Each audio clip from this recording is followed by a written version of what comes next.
اعوذ باللہ من الشیطان الرجیم بسم اللہ الرحمن الرحیم فلا اقسم بالشفق واللیل وما وسق والقمر اذا اتسق لترکبن طبقا عن طبق۔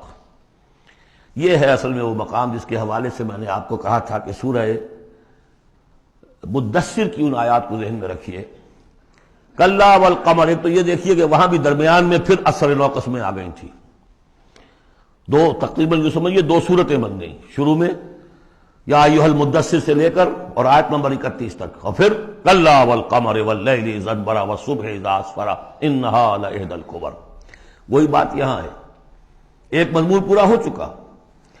فلا اقسم بالشفق، تو نہیں مجھے قسم ہے شام کی سرخی کی، واللیل وما وسق، اور رات کی اور جو چیزیں اس میں سمٹ آتی ہیں، والقمر اذا اتسق، لیکن پھر جب چاند جو ہے رفتہ رفتہ بھرتا ہے اور پورا ہو جاتا ہے، 14ویں کا چاند بن جاتا ہے۔ یہ اصل میں میرے نزدیک واللہ عالم، یہ کسی اور کوئی بات میں نہیں کہہ رہا ہوں، میرے نزدیک یہ دو بڑی اہم خبروں کی نشاندہی ہے جو قرآن میں کی گئی ہے، اور وہاں ہے بھی انھا لإحدی الکبر، بہت بڑی خبر ہے یہ کہ محمد رسول اللہ صلی اللہ علیہ وسلم کا جب خورشید ہدایت طلوع ہوا ہے تو اس وقت صورت کیا تھی؟ 600 سال کی رات تھی جس میں کوئی نبی نہیں آیا تھا، بس چاند کے کچھ اثرات، کچھ روشنی، کچھ تھے نیک لوگ، کچھ جنات میں بھی نیک تھے، لیکن اکثر و بیشتر دنیا کے اوپر جو غلبہ ہو گیا تھا وہ بالکل باطل کا۔ پھر ایک دم خورشید نبوت طلوع ہوا ہے اور روشنی پھیل گئی ہے۔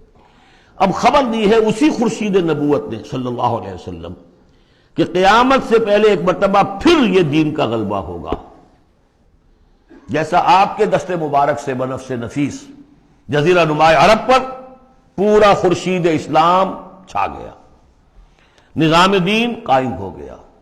الیوم اکملت لکم دینکم واتممت علیکم نعمتی ورضیت لکم الاسلام دینا، جاء الحق وزہق الباطل ان الباطل کان زہوقا۔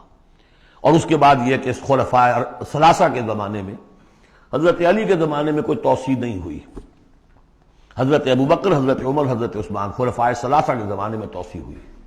حضرت علی کے زمانے میں ان پر کوئی الزام نہیں، ان کا کوئی قصور نہیں، لیکن یہودی سازش عبداللہ ابن سبا کی، اس کی وجہ سے مسلمان آپس ہی میں لڑ پڑے، 1,00,000 جانیں ختم ہو گئی آپس میں لڑ کر، جنگ جمل، جنگ صفین، جنگ نہروان، 1,00,000 کے قریب۔ تو مومنٹم گاڑی کا ٹوٹ گیا، موشن ٹوٹ گئی۔ اس کے بعد پھر بہرحال حضرت امیر معاویہ کے زمانے میں پھر کچھ آگے قافلہ چلا ہے، لیکن اس شان کے ساتھ پھر نہیں بڑھ سکی بات، جس شان سے کہ دور فاروقی میں، دور عثمانی میں، دور صدیقی میں بات بڑھ رہی تھی۔ بہرحال وہ تو پروسیس رک کر اور پیچھے ریورس بھی ہو گیا، لیکن حضور کی دی ہوئی خبر ہے کہ دوبارہ دنیا میں دین کا غلبہ ہوگا اور گلوبل ہوگا، پوری دنیا میں ہوگا۔ وہ حدیثیں ہم نے نوید خلافت کے عنوان سے کتابچہ، 8 صفحے کا کتابچہ، بہت شائع کی ہیں۔ میں صرف یہ بتا رہا ہوں وہاں حضور کے زمانے میں کل 23 برس میں انقلاب برپا ہو گیا، سورج ایک دم طلوع ہو جاتا، کتنی دیر لگتی ہے، طلوع ہو گیا۔ لیکن اب جو روشنی آئے گی وہ آئے گی تدریجاً، اس کی شان کیا ہوگی؟ فلا اقسم بالشفق، ایک شفق کی روشنی ہوتی ہے جب رات، سورج تو غروب ہو گیا لیکن شفق ابھی ہے۔ وہ حال ہے اس وقت دنیا کا کہ اسلام کی روشنی غروب ہو چکی ہے، صرف شفق کی لالی سی نظر آ رہی ہے۔ اس کے بعد واللیل وما وسق، پوری دنیا کے اوپر دین کے اعتبار سے تاریکی چھا گئی ہے، رات ہے، اور رات جو ہے اپنے اندر جن جن چیزوں کو سمیٹ لیتی ہے۔ لیکن والقمر اذا اتسق، لیکن چاند طلوع ہوتا ہے، پہلے دن، دوسرے دن، تیسرے دن بھرنا شروع ہوتا ہے، یہاں تک کہ وہ پورا ہو جاتا ہے۔ اب چاند کی چاندنی جو ہے وہ پھر دنیا کے اندر اس کو رات کو منور کر دیتی ہے۔ لَتَرْكَبُنَّ طَبَقًا عَن طَبَقٍ، اسی طرح تم چڑھو گے درجہ بدرجہ، یعنی اب جو تجدید دین کا کام ہوگا، اب جو اقامت دین کی جد و جہد ہوگی، اب جو دنیا میں خلافت علی منہاج النبوت کا نظام قائم ہوگا، تو وہ کسی ایک نسل میں نہیں ہو جائے گا، کسی ایک دائی یا ایک تحریک کے ذریعے سے نہیں ہو جائے گا، درجہ بدرجہ۔ کسی نے ایک کام کر دیا، علامہ اقبال نے ایک فکر کو واضح کر دیا کہ اسلام مذہب نہیں دین ہے، اور جدا ہو دین سیاست سے تو رہ جاتی ہے چنگیزی، یہ ایک وحدت ہے۔ ابوالکلام آزاد اٹھے، انہوں نے قائم کی جماعت حزب اللہ، لیکن یہ کہ کچھ مخالفتوں سے بددل ہو کر جلدی چھٹ چلے گئے، پھر وہ کانگریس میں شامل ہوئے اور انہوں نے پھر جو ہے اپنی پوری زندگی جہاد حریت کی نظر کر دی۔ پھر مولانا مودودی اٹھے، وہ جماعت اسلامی بنائی۔ افسوس کہ پاکستان میں آ کر وہ یہاں کی قومی سیاست کے اندر داخل ہو کر انہوں نے بھی منزل کھوٹی کر لیا۔ وہ قافلہ جو ہے جیسے کہ کہیں کسی دلدل میں پھنس گیا ہے۔ یہ رفتہ رفتہ ہوگا، لیکن انہوں نے ایک ایک قدم بڑھایا ہے، ان سب کی کوششوں سے ایک ایک قدم بات آگے بڑھی ہے۔ لَتَرْكَبُنَّ طَبَقًا عَن طَبَقٍ، لیکن جس طرح چاند رفتہ رفتہ پہلی تاریخ سے لے کر 14ویں رات تک پورا ہو جاتا ہوگا، ہونا ہے، وہ لازماً ہوگا جس کی خبر دی ہے محمد رسول اللہ صلی اللہ علیہ وسلم نے، وَهُوَ الصَّادِقُ الْمَصْدُوقُ، ان کی دی ہوئی خبر میں کوئی جھوٹ نہیں ہو سکتا۔ فَلَا أُقْسِمُ بِالشَّفَقِ وَاللَّيْلِ وَمَا وَسَقَ وَالْقَمَرِ إِذَا اتَّسَقَ لَتَرْكَبُنَّ طَبَقًا عَن طَبَقٍ فَمَا لَهُمْ لَا يُؤْمِنُونَ۔ انہیں کیا ہو گیا ہے، ایمان کیوں نہیں لاتے، کیوں نہیں مانتے؟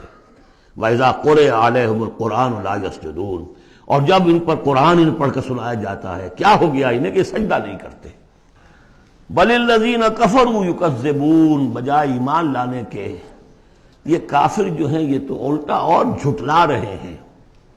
یہاں ذرا نوٹ کر دیجئے، یہ لفظ بے شمار مرتبہ آیا ہے، کفر اور تکذیب، کفر اور تکذیب۔ وَالَّذِينَ كَفَرُوا بِآيَاتِنَا وَكَذَّبُوا، تو کفر اور تکذیب یہ کیا صرف تکرار ہے یا اس کے اندر فرق ہے کچھ؟ کفر کے معنی ہے چھپا دینا، دبا دینا۔ فطرت انسانی میں جو گواہیاں موجود ہیں جو ان کو دبا رہا ہے، یہ کفر ہے۔ ان گواہیوں کو ابھارنے کے لیے، ایکٹیویٹ کرنے کے لیے قرآن مجید کی آیات آئی، ان کی تکذیب کر رہا ہے، یہ بہت بڑا جرم ہے۔ یہ دو جرم علیحدہ ہیں۔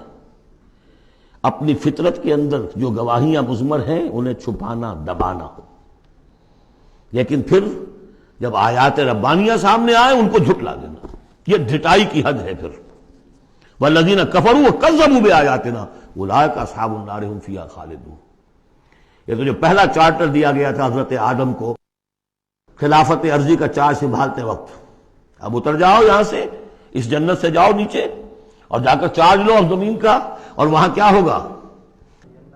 فَإِمَّا يَأْتِيَنَّكُم مِّنِّي هُدًى فَمَن تَبِعَ هُدَايَ فَلَا خَوْفٌ عَلَيْهِمْ وَلَا هُمْ يَحْزَنُونَ وَالَّذِينَ كَفَرُوا وَكَذَّبُوا بِآيَاتِنَا۔ کفر پہلا جرم اور تکذیب یہ مہا جرم۔ کفر تو اس وجہ سے بھی ہو سکتا ہے کچھ ماحول کے اثرات تھے، آپ ظہور میں رہے، آپ دبے ہوئے تھے، لیکن جب وہ روشنی آ گئی پھر اس کی تکذیب، یہ معلوم ہوا کہ اب یہ جرم جو ہے اپنی آخری حد کو پہنچ گیا۔ بل الذین کفروا یکذبون، یہ کافر جو ہے جھٹلا رہے ہیں۔ واللہ عالم بما یورون، اور اللہ کو معلوم ہے کہ یہ کیا بھرے ہوئے ہیں اپنے ہاں۔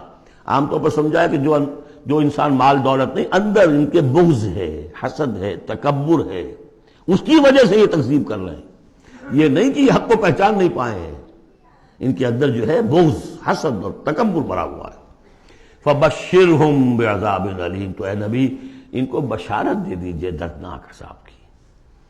إِلَّا الَّذِينَ آمَنُوا وَعَمِلُوا الصَّالِحَاتِ لَهُمْ أَجْرٌ غَيْرُ مَمْنُونٍ، سوائے ان کے جو لوگ ایمان لائے اور جنہوں نے نیک عمل کیے، ان کے لیے اجر ہے بے انتہا، کبھی ختم نہ ہونے والا، منن، کاٹ دینا۔ اگر کچھ چیز کٹ جائے گی اس کی انتہا ہو گئی، نہیں، یہ کٹ نہیں سکے گا، اس کا سلسلہ جاری رہے گا، مسلسل، غیر ممنون، یہ مسلسل ہے، ختم ہونے والا نہیں۔ صدق اللہ العظیم۔